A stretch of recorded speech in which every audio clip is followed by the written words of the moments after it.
Welcome to ಪ್ರಕೃತಿ learning school.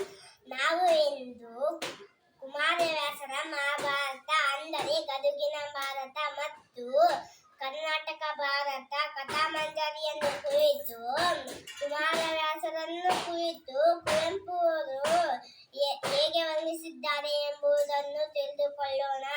ಕುಮಾರವ್ಯಾಸನು ಆಡಿದನೆಂದರೆ ಕಲಿಯುಗ ದ್ವಾಪರವಾಗುವುದು, ಭಾರತ ಕಣ್ಣಲ್ಲಿ ಕುಣಿಯುವುದು, ಮೈಯಲ್ಲಿ ಮಿಂಚಿನ ಹೊರೆತು ಕಾಡುವುದು, ಆ ಕುರು ಭೂಮಿಯು ತೋರುವುದು, ರಂಗದಲ್ಲಿ ಆ ಸಂಗ್ರಾಮದಲ್ಲಿ ಪಟು ಪಟ ರಾಲ್ಪಟ ಕೇಳುವುದು, ಮೈರವಿನೇಳುವುದು, ಒಳೆಯುವ ಕೈದುಗಳ ಆಟದಲ್ಲಿ, ಕಲಿಗಳ ಕದನದ ಕೂಟದಲ್ಲಿ, ತಾಕುವ ಗದೆಗಳ ಸಂಘಟನೆಯಲ್ಲಿ, ರಥಚಕ್ರದಲ್ಲಿ, ಚೀತ್ಕಾರದಲ್ಲಿ, ಸಾಯುವರ ಶಾಪದಲ್ಲಿ, ಬೀಳುವರ ತಾಪದಲ್ಲಿ, ಸೋತಿರುವರ ಕೋಪದಲ್ಲಿ, ನೆರೆಗೆದ್ದಿಹರ ಟೋಪದಲ್ಲಿ, ಕೆನೆಯುವ ಅಲೆಗಳ ಶಾವಾರದಲ್ಲಿ, ಕಿವಿ ಬಿರಿಯುವುದು, ಎದೆ ಮುರಿಯುವುದು, ಬಸಿಯುವ ಮಜ್ಜೆಯ ಪಂಕದೂರಿ,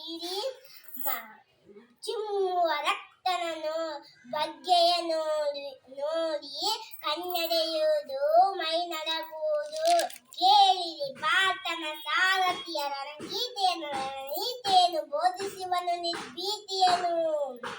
ಕುರುರಂಗದ ಶರಶಯ್ಯೆಯಲ್ಲಿ ಭೀಷ್ಮನು ಮಲಗಿಹನು, ಎಡಗಲ ಬಣಬೆಯ ಮಂಚದಲ್ಲಿ ದ್ರೋಣನು ಬಿದ್ದಿಹನು. ನೆತ್ತರವಿಂಟುತ್ತಿರುವನು ನೋಡಲ್ಲಿ ಭೀಮನು, ಅಯ್ಯೋ ನೋಡಲ್ಲಿ ರಥದಿಂದ ಅಳುತ್ತಿರುವನು ಕರ್ಣನು, ಅಯ್ಯೋ ನೋಡಲ್ಲಿ ರಥದಿಂದ ಅಳುತ್ತಿರುವನು ಕರ್ಣನು. ಆಹಾ ನೋಡಲ್ಲಿ ರಣಚಂಡಿಯ ಬೆಂಕಿಯ ಮಗಳು ಹೆಣ್ಣಿನ ರೂಪದ ಬರಸಿಡಿದವಳು, ಮುಗುಳ್ಳೆಗೆ ಬೀರುತ್ತ ನೋಡಲ್ಲಿ ನಿಂತಿರೋಳು ರಂಗದಲ್ಲಿ ದ್ರೌಪದಿ ಮುಡಿಗೆದರಿ. ವೈಶಂಪಾಯನ ಸರಸಿಯ ತೀರದಿ ತೋರುವ ರಾರಲ್ಲಿ ಕೌರವ ದೇವನು ಸಿಡಿಲಾಗಿಯನು, ಭೀಮನ ಸರಸಿರಲಿ ವೈರಿಯ ಎದೆಯನ್ನು ಒಡೆಯುವ ಗದೆಯನ್ನು ಮೇಲೆತ್ತುತ್ತಿರುವನು ನೋಡಲ್ಲಿ. ಭೀಮನು ಬಿದ್ದನೆ, ಕೌರವ ಗೆದ್ದನೆ, ಮುಂದಾಗುವುದನ್ನು ಕಾಣಲಿ.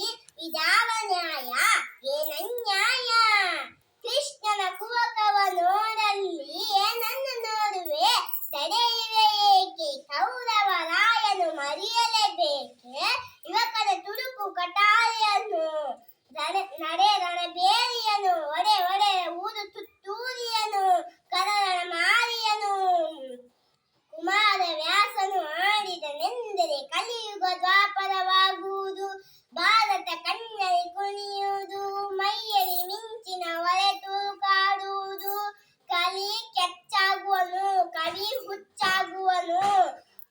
ಅಂದರೆ ಕುಮಾರವ್ಯಾಸನ ಮಹಾಭಾರತವನ್ನು ಓದುತ್ತಿದ್ದರೆ ಆ ಮಹಾಭಾರತಗಳ ದೃಶ್ಯಾವಳಿಗಳೇ ನಮ್ಮ ಕಣ್ಣ ಮುಂದೆ ಬಂದು ಹೇಗೆ ಹೋಗುತ್ತವೆ ಎಂಬುದನ್ನು ಕವಿ ಕುವೆಂಪು ಅವರು ಎಷ್ಟು ಚೆನ್ನಾಗಿ ವರ್ಣಿಸಿದ್ದಾರಲ್ವಾ ಫ್ರೆಂಡ್ಸ್ ಎಂದು ಹೇಳುತ್ತಾ ನಾನು ನಿಮ್ಮ ಪ್ರಕೃತಿ. ಈ ವಿಡಿಯೋ ಇಷ್ಟ ಆದರೆ ಲೈಕ್ ಮಾಡಿ, ಶೇರ್ ಮಾಡಿ ಹಾಗೂ ಸಬ್ಸ್ಕ್ರೈಬ್ ಮಾಡಿ. Thank you.